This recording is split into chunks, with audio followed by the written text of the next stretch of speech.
Jamaah oh jamaah. Alhamdulillah. Alhamdulillahirabbil alamin. Senang sekali kita masih di Islam itu indah. Alhamdulillah untuk jamaah yang baru bergabung. Hari ini kita sedang membahas tema kufu. Sudah selevel kah kita dengan pasangan?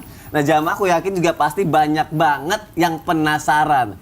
Kita kan lagi belajar nih tentang kita di zaman ini.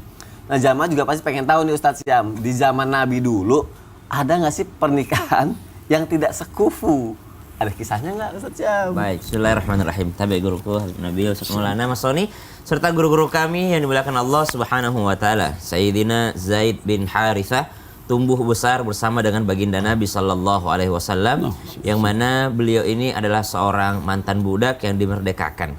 Namun pada akhirnya beranjak dewasalah Zaid bin Harithah, udah mapan, kemudian usianya juga adalah usia dalam pernikahan, sehingga Zaid bin Harithah mendatangi baginda Nabi SAW dan menyerahkan semuanya kepada baginda Nabi SAW. Ya Rasulullah, engkau adalah orang yang paling mulia. Tentu saja jikalau engkau yang memilihkan istri untukku, pasangan untukku, tentu saja aku akan menerimanya dan aku akan berusaha untuk hidup bersamanya.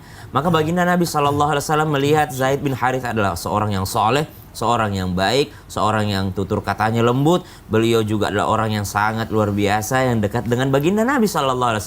Tentu saja Nabi SAW juga mencarikan orang yang terdekat dengan Nabi SAW. Maka pada saat itu Nabi SAW hendak menikahkannya dengan Zainab, seorang putri daripada bibinya Nabi SAW, Umaymah. Maka Zainab ini pun diminta oleh baginda Nabi SAW menerima daripada lamaran Zaid. Datanglah Zaid bin Harithah mendatangi Zainab. Namun apa kata Zainab? Aduh, saya tidak sekufu dengannya. Saya ini daripada keluarga yang dari dulu, dari kecil, udah strata sosialnya tinggi, dididik dengan sesuatu yang mungkin berbeda dengan Zaid. Saya tidak sekufu dengannya. Namun ternyata turun perintah Allah Subhanahu wa taala dalam surah Al-Ahzab ayat 36 agar seseorang tidak pernah menentang apa yang dikatakan oleh Allah Subhanahu wa taala dan tidak menentang daripada apa yang dikatakan oleh baginda Nabi sallallahu alaihi wasallam. Mau tidak mau, Zainab pun akhirnya menerima pinangan daripada Zaid bin Harithah. Hari demi hari berlalu. Setiap kali Zaid ingin mendekati Zainab, Zainab merasa risih karena perbedaan strata sosialnya. Setiap kali Zaid berbicara lembut kepada Zainab, Zainab membalasnya dengan nada yang lebih tinggi karena merasa dirinya lebih tinggi dibandingkan suaminya. Akhirnya Zaid pun datang mengadu kepada baginda Nabi Sallallahu Alaihi Wasallam. Mereka berdua sebenarnya orang yang soleh. Zainab juga orang yang soleha, Zaid juga adalah orang yang soleh. Namun ada perbedaan kufu di sini, ada perbedaan kafah di antara mereka. Akhirnya Zaid datang kepada baginda Nabi Sallallahu Alaihi Wasallam. Ya Rasulullah, saya tidak bisa menghadapi istriku ini. Rasanya memang saya tidak pantas dengannya. Maka Rasulullah SAW memerintahkan untuk Zaid bersabar atasnya. Wahai Zaid, bersabarlah. Asalkan kalian masih menyembah Allah Subhanahu Wa Taala berdua, maka insya Allah itu bisa dijalani dengan baik. Namun ternyata pada akhirnya setahun kemudian turun ayat Allah Subhanahu wa taala agar apa? Agar mereka yakni berpisah dan ternyata mereka mendapatkan pasangan masing-masing yang jauh lebih baik untuk mereka menurut Allah Subhanahu wa taala. Ini membuktikan bahwasanya yang sempurna itu hanyalah Nabi sallallahu alaihi wasallam. Sekelas sahabat Nabi pun ada yang tidak tahan dengan istrinya. Sekelas sepupu Nabi pun ada yang tidak tahan dengan suaminya. Subhanallah. Jadi sangat manusiawi jikalau bukan Nabi itu mengalami hal-hal seperti ini. Maka ternyata Zainab akhirnya diperintahkan Allah Subhanahu wa taala Nabi untuk menikahi Zainab, dan Zaid bin Harithah menikahi seorang Ummu Aiman, dan Zaid bin Harithah ketika menikahi Ummu Aiman yang juga mantan budak dikaruniakan keturunan yang sangat dekat dengan Nabi SAW bernama Usamah bin Zaid, menjadi seorang sahabat yang sangat dekat dengan baginda Nabi SAW. Bisa jadi seseorang bertemu dengan jodohnya yang lebih baik pada akhirnya, dan itu adalah ketentuan Allah Subhanahu wa taala. Allahu taala alam.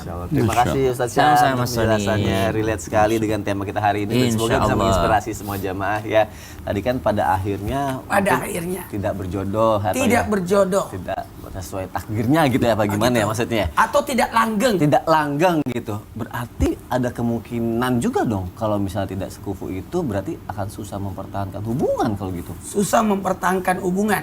Oke. Kita bahas ya. Izin Nabi dan Ustaz Syam, Masya Allah, tabarakallah. Terima kasih banyak kepada semuanya karena hari ini kita membahas bagaimana kita menjaga rumah tangga. Ya. Menjaga rumah tangga karena mempertahankan rumah tangga, ibadah terlama adalah pernikahan. Luar biasa. Maka dari sinilah kita bahas tentang sekupu supaya ibadahnya lama. Contoh, kalau kita mau salatnya lama, selesaikan dulu urusan-urusan yang lainnya supaya kita lebih lama di sejadah. Nah, kalau mau salat tahajud, tidur kailula dulu lah, tidur siang lah supaya kuat salat tahajudnya. Nah, itu. Kalau mau puasa, sahurlah supaya kuat. Jadi bahagian daripada bagaimana kita mempertahankan dan menjaga rumah tangga dengan melihat sekupunya. Karena menikah dengan tidak sekupu akan susah mempertahankan hubungan karena perbedaan tersebut. Kenapa? Satu, susah untuk dimengerti. Betul tadi kata Habib Nabil, ada orang yang maaf tanpa menyinggung siapapun yang tinggi sekali. Kuliahnya sampai dia nggak ada sekolahnya atau tamatan TK, kan sulit. Beda pemahaman. Aduh, yang ada bertengkar setiap hari. Betul. Kemudian berpotensi untuk kesalahpahaman karena salah bahasa. Ini aduh ya Allah. Aduh. Nggak nyambung ini. Iya, biasanya Nggak gitu nyambung. obrolannya. Jadi mohon maaf, ini takutnya ketika sudah menikah bisa rusak rumah tangganya. Karena kita ini berbicara tentang orang yang sudah menikah. Bukan yang belum, tapi yang sudah terlanjur menikah. Untuk itu ada sebenarnya solusinya. Ya. Kita dulu lihat fungsinya adanya sekupu ini supaya bisa mengerti. Ya. Kan susah mengerti kan? Berpotensi untuk kesalahpahaman. Dan ternyata sekupu ini menjadi bahan pertimbangan. Bahan pertimbangan untuk menikah ketika memilih. Cocok sama sih agamanya. Bagus sih. Tapi tidak jomplang nggak? Nah itu, tidak jomplang nggak? Supaya berpotensi untuk tidak menyesal. Maka dari sinilah kita belajar supaya sebelum terjadi itu semua, maka perlu yang namanya ta'aruf, perlu namanya khitbah. Nah, dari potensi-potensi inilah, ini bisa disaring-saring nih. Dari apa? Dari khitbahnya dulu, dari ta'arufnya. Ta'aruflah dulu, kenallah dulu, lihatlah dulu. Kemudian menghitbah, mendatangi. Ketika didatangi, ternyata saya maunya seperti ini semuanya. Ketika ada orang terlalu tinggi permintaannya, berarti itu bagian daripada cara menolak. Cara menolak. Maka dari sini ya caranya, kalau memang sudah terlanjur, ayo kita saling pengertian. Masya Allah. Kalau memang kurang sekolahnya, kasih sekolah lah dia. Kalau memang kurang pemahamanannya, ayolah. Kalau memang karena tidak punya anak, sama-sama berobat lah. Jadi semuanya ada caranya. Masya Allah. Makanya berarti tuh yang seperti dulu Ustadz Maulana pernah jelaskan, pentingnya kayak syarat-syarat sebelum nikah, pelajaran-pelajaran sebelum nikah itu untuk hal-hal kayak gini kalau terjadi gitu ya. Bimbingan pranikah. Bimbingan pranikahnya juga. Makasih banyak ini Kementerian Agama ya. Di kantor urusan agama itu ada. Ada ya. Apa namanya? Kursus kilat. Kursus kilat. Oke. Dulu kursus kilat ya? Aku enggak. Tapi kalau Sony sama Pers kan sekupu. Sama-sama selebriti. Masya Allah. Sony nggak kursus kilat, Sony pesantren kilat. Terima kasih Ustadz Maulana untuk penjelasannya. Masya Allah, pembahasan hari ini menarik sekali. Tapi aku yakin banget ada jamaah-jamaah ABG nih yang lagi labil-labil, yang lagi sedang berusaha menemukan jati dirinya, atau yang mungkin pengen menikah. Biasanya nanyanya kayak gini, Bib. Kalau dalam Islam ada yang namanya sekupu, berarti kita nggak punya tipe pasangan dong. Gitu. Aku kan punya karakter tipe, kan pengen yang begini, pengen yang begitu gitu biasanya gitu. Gimana Habib? Baik, Masya Allah. Sekali lagi izin Ustaz Maulana, Ustaz Syam juga.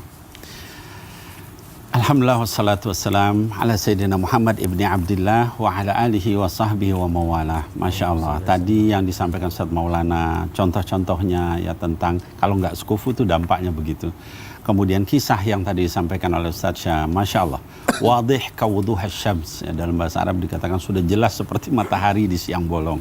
Saya hanya melengkapi aja. Jadi begini, anak-anakku sekalian, hadirin wal hadirat, kaum muslimin muslimat dimanapun berada, dalam hadis Rasulullah Sallallahu Alaihi Wasallam, hadisnya sahih, riwayat Bukhari wa Muslim, dikatakan tungkahu al-mar'atu li arba' wanita itu dinikahi atau laki-laki dinikahi itu karena 4 hal pertimbangan, ya.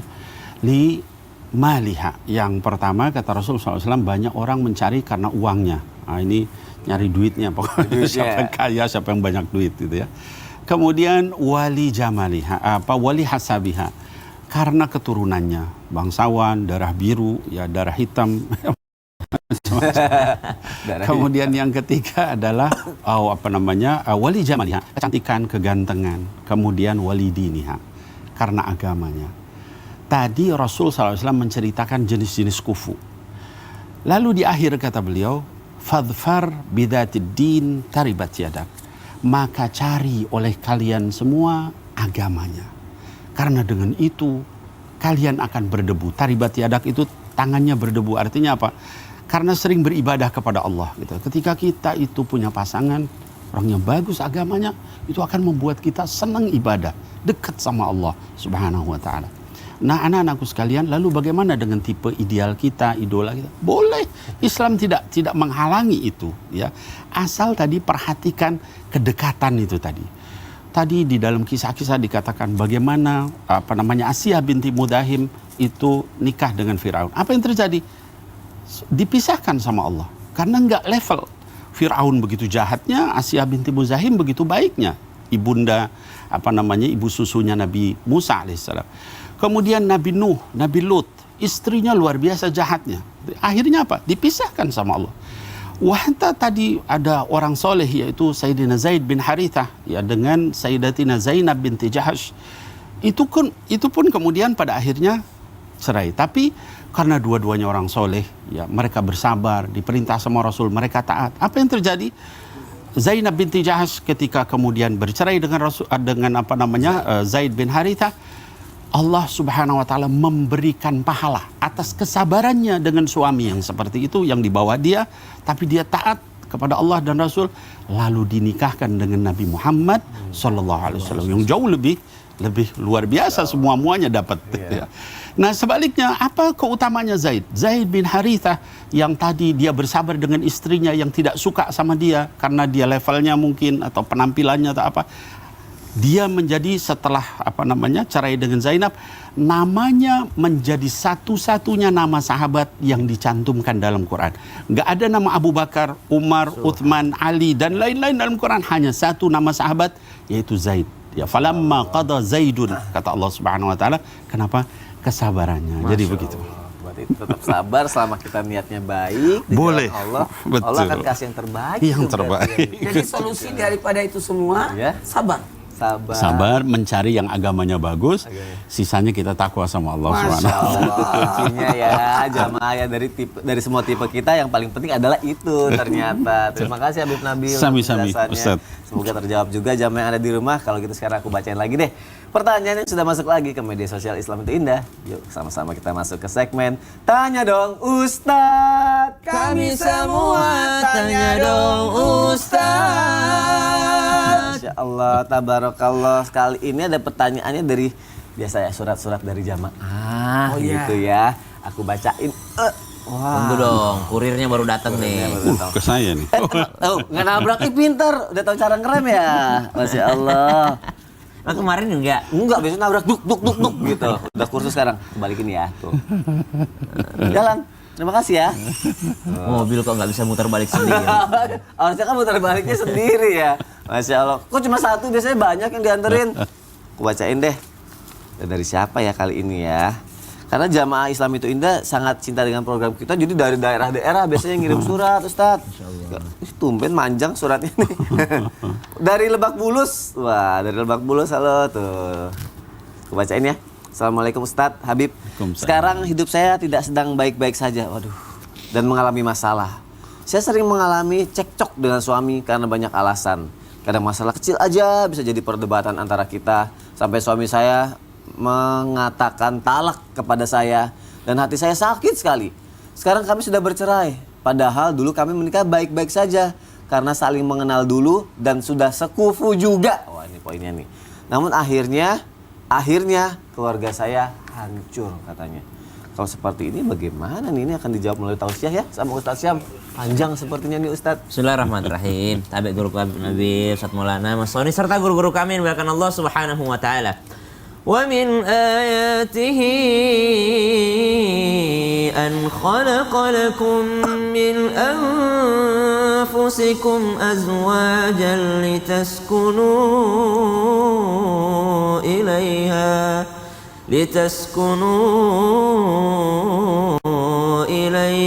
وجعل بينكم مودة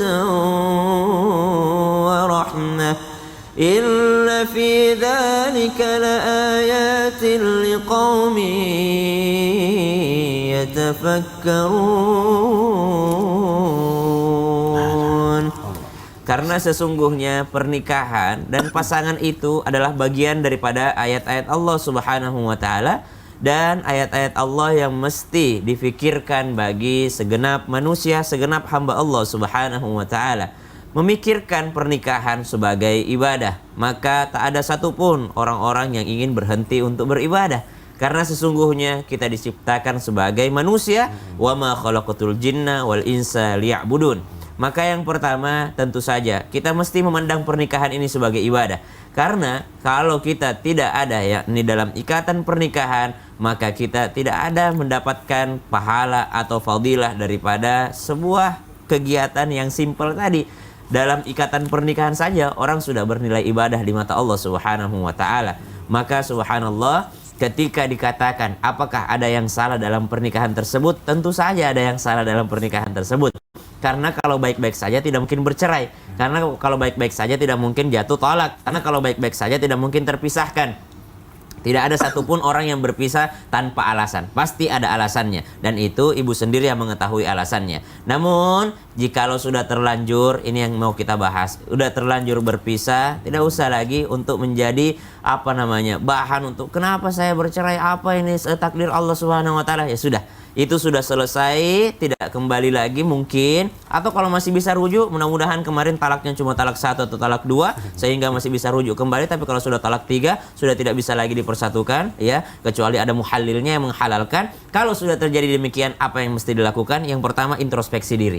Kesalahan-kesalahan yang pernah ada, karena pasti ada kesalahan, nggak mungkin nggak ada. Itu menjadi pelajaran agar tidak terulang kembali. Yang kedua, ketika nanti insya Allah mendapatkan pasangan yang baru, senantiasalah menjalankan kewajiban tanpa menuntut hak. Karena seseorang ketika sudah menikah, banyak di antara mereka menunggu haknya, namun lupa untuk menunaikan kewajibannya. Ketahui sebelum menikah kewajiban seorang istri seperti apa. Ketahui sebelum menikah kewajiban seorang suami seperti apa. Bukan saling mempelajari, hak saya nanti setelah menikah, istri saya akan bikin masakan ini. Saya setelah menikah, istri saya akan nyuci baju saya, istri saya akan membersihkan rumah. Tidak, tapi pikirkan kewajiban. Ketika orang sudah memikirkan kewajibannya masing-masing, maka Allah yang akan menunaikan haknya. Secara otomatis, seorang istri melaksanakan kewajibannya, auto pasti haknya suami terpenuhi. Seorang suami melaksanakan kewajibannya, auto haknya istri terpenuhi. Maka sama-sama memikirkan kewajiban tanpa memikirkan haknya. Wallahu ta'ala a'lam. Kewajibannya dulu daripada haknya. Kewajibannya. Ya, jamaah. Terima kasih Ustaz Sama-sama, Syam. Mas Semoga Soni. terjawab lagi jamaah yang ada di rumah. Ada pertanyaan lagi nih dari Instagram hamba Allah. Ustadz, boleh nggak sih saya doa kayak gini? Ya Allah, kalau dia jodoh aku deketin. Kalau nggak jodoh, tetap deketin ya Allah. Masa jauh dari dia gitu. Itu gimana Ustadz? Kalau jodoh deketin. Deketin. Kalau nggak jodoh, tidak enggak jodoh tetap deketin. tetap deketin. Kayak bangsa. Nanti jawab ya Ustadz Maulana ya. Nanti bentar lagi ya.